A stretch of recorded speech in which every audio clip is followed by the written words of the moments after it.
Two systems, two different signs, and neither is an error. The Earth wobbles. Two traditions made different choices about what to anchor to, and both of them are still keeping their own books straight. Here is the thing that sends people looking. You know your sign. Then you put the same birth details into a Vedic calculator, and a different sign comes back. Usually the one before it. Take a birth on the 1st of May, 1990. Western astrology puts the sun at 10 degrees of Taurus. Vedic astrology puts it at 17 degrees of Aries. Same date, same sun, same position in the sky to the archminute. The disagreement is not about where the sun is.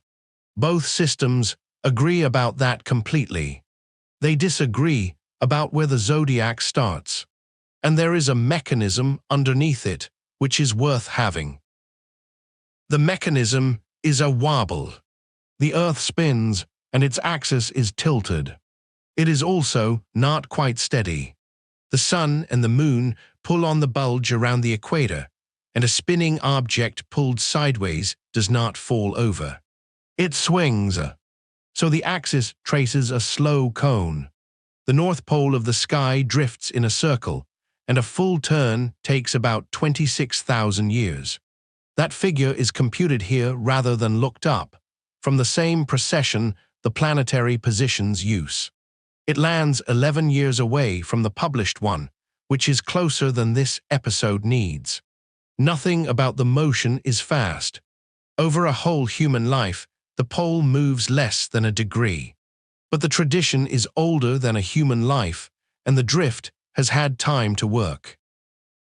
Turn that into a rate you can hold. The equinox is a point on the circle, the place the sun crosses the equator going north every March. As the pole drifts, that point slides backwards against the stars.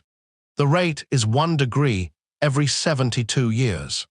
Computed here, 71.6. Put a scale on it. In a century, the equinox moves about 1.5 degrees. In 1,000 years, 14 degrees. In 2,000 years, it covers most of a sign. So a system anchored to that point, and a system anchored to the stars will agree at one moment and never again. Which raises the obvious question. Which of the two is the zodiac anchored to?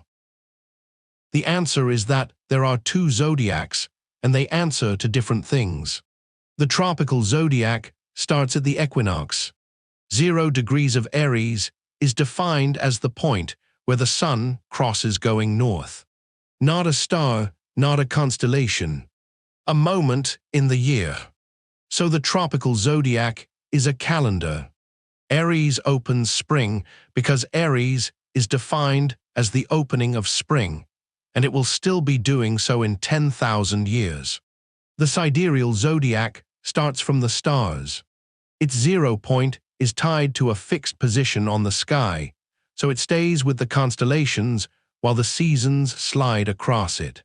Both are 12 equal signs of 30 degrees. Both use the same planetary positions. They differ in one thing only, where the circle is nailed down. That is the entire disagreement. The gap between them has a name, ayanamsa, and it is not a constant somebody handed down. It has a definition anybody can check. The most widely used version fixes 1 star. Spica, called Chitra in Sanskrit, sits at exactly 180 degrees of the sidereal circle. Everything else follows. So the gap is Spica's tropical position minus 180. And it moves only because the equinox does. Take Spica's catalogue coordinates and carry them forward. The gap comes out at 23.8 degrees at the millennium and 24.2 now. The published figure for the millennium is 23 degrees 51 minutes. Nothing here, read it. Here is one chart twice. The 15th of June, 1990, the date this season keeps coming back to. Tropical, the Sun at 24 degrees of Gemini. Sidereal, the Sun at the 1st degree of Gemini. Look at what happened there. The sign did not change. The degree changed by the whole gap, and it happened to land the Sun at the very start of the same sign. Move it a week later, and the sign would go too. That is what the shift is. Every position slides back by the same amount, and whether the label changes depends only on where in its sign the position was sitting. So what moves and what does not? There is a clean rule, and it is arithmetic rather than doctrine. The threshold is the gap itself. A placement moves back a sign if it sits in the first 24 degrees of its own. Only the last 6 degrees stay put. That is 24 parts of 30. 4 in 5. So most of a chart relabels, and a fifth of it does not. The June example was in that fifth, and only just. It cleared the boundary by 25 minutes of arc. And nobody chose which. It falls out of where the planets happen to be, which is the useful thing to know before anybody tells you your real sign. One thing does not move at all. The angle between any two planets is the same in both systems, and that is not a coincidence. It is subtraction. Both frames differ by one constant. Take the difference between two positions, and the constant cancels. Whatever the gap is, it comes out of the answer. So every aspect in a chart survives the change of frame untouched. Sign labels move. Relationships do not. That is worth holding on to. The aspects are a large part of what either tradition reads. And it raises the question of why anyone chose either anchor in the first place. Western practice knows about precession. It is known for a very long time. Hipparchus described the drift in the 2nd century before the Common Era, which is before most of the tradition was written down. Nobody is unaware of it. The tropical zodiac ignores it on purpose. The reasoning is that the signs were never about the constellations. Aries in Western practice is the first 30 degrees after the spring equinox, and its meanings are read off the season rather than off any star. On that view, correcting for precession would break the thing being measured. It would move Aries out of spring to align it with a group of stars the system was not using. Whatever anyone makes of the tradition, this part is a choice and not an oversight. The Indian tradition made the other choice, and it named its 0 point after a star. Chitra is Spica.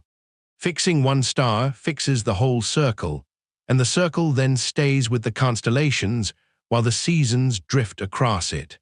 There is a long observational tradition behind that and a practical consequence. The 0 point has to be maintained. Different schools maintain it differently, which is why more than one ayanamsa exists. The most widely used one in India is Lahiri, named for the astronomer who worked it out. Western sidereal practice mostly uses a different one called Fagan-Bradley. So both traditions know exactly what they are doing, which is not what the headlines say. Every few years, the same story goes round. A space agency has changed the zodiac. There is a new sign. Your sign is not your sign. It has run in 2016, in 2020, and several times since, with almost identical wording each time. Here is what actually happened. NASA published a children's page about constellations. It pointed out that the sun's path crosses 13 constellations, and that the dates a sign is named for no longer match the constellation behind it. Both of those are true, and neither is news. The second one is precession, and that is what the last 10 minutes were about. What NASA did not do is change anything. Its own line is worth quoting. It studies astronomy rather than astrology, and it changed no zodiac signs. The story only works if you assume something that is not true. It assumes the tropical zodiac was tracking constellations and has fallen behind them. It never was tracking them. It has been anchored to the equinox since it was defined. And the equinox is exactly where it has always been, because the equinox is what defines it. So there is nothing to correct and nothing to catch up with. The sidereal zodiac was never behind either. It is anchored to the stars, and the stars are where it left them. What moved is the relationship between them, and both traditions have known about it for centuries. The 13th constellation belongs to the same confusion, and it has a date: 1928. That is when the International Astronomical Union adopted boundaries for the constellations, drawn by a Belgian astronomer. Before that, they had no edges at all. Under those boundaries, the sun's path clips 13 constellations, including the bottom corner of Ophiuchus. The usual telling puts the decision in Babylon 3,000 years ago. NASA's own page tells it that way. But the Babylonian source list has 17 constellations in the path of the moon, and Ophiuchus is not one of them. So the 13th sign is a fact about a line drawn in the last century, and not about a choice made in the ancient world. So where does that leave the two systems? Both of them are internally consistent. Each one has a defined starting point, a rule for keeping it, and a body of practice built on top of it. Neither is a mistake, and neither is a corrected version of the other. They are answering different questions. One asks where the sun is in the year. The other asks where the sun is against the stars. Consistency is not truth, and nothing here shows that either system predicts anything about a person. But the disagreement between them is not evidence against either one. It is two frames of reference doing exactly what frames of reference do. That is the honest place to leave it. So, 4 things. A wobble. The Earth's axis turns a slow circle, and a full turn takes about 26,000 years. 2 anchors. One zodiac is nailed to the equinox, the other to the stars. 1 gap. 24 degrees now, and it has a definition rather than a value. Fix Spica, and the rest follows.